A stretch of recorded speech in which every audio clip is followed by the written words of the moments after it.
This clip is sponsored by Med Travelers. If you're an SLP interested in travel therapy, visit medtravelers.com to get started.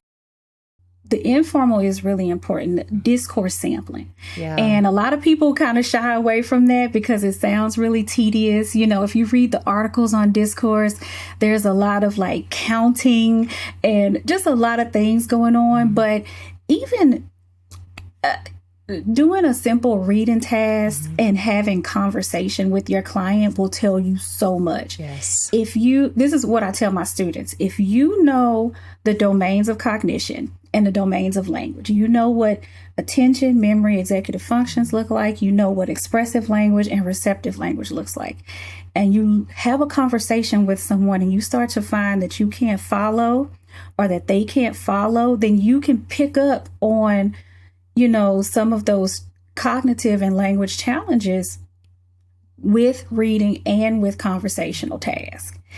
So it doesn't necessarily have to be what you see in the research, but you can pick up a lot on what they can and cannot do. If they're forgetting a lot, if they're losing track of attention. So discourse sampling is a major part. And you can just have regular conversation from that. Or athletes, ask them to tell you about one of their best highlights. They can talk all day.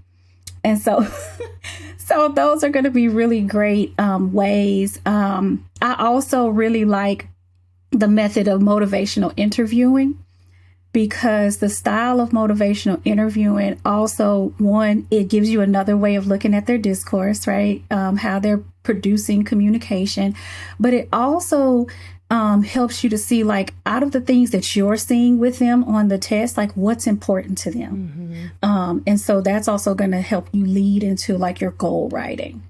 Yeah. Oh gosh, you said so many things there that I just want to unpack a little bit. So it's just such a great reminder how we really, the formal and informal it's so critical, because I'm thinking we've all had that student or patient or client that, wow, they did great on the standardized test. And then you go have a conversation, you're thinking, wow, that I would have missed all that.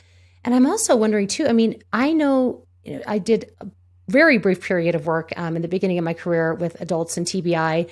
And just that emotional piece was such a big component, but that wouldn't have shown up on a standardized test. So, but that really is going to impact their life. And so I love that you, and having them talk about something that is motivating, because I'm sure, especially, all kids or even adults, but especially at this age group, if it's not motivating, they're not going to do it.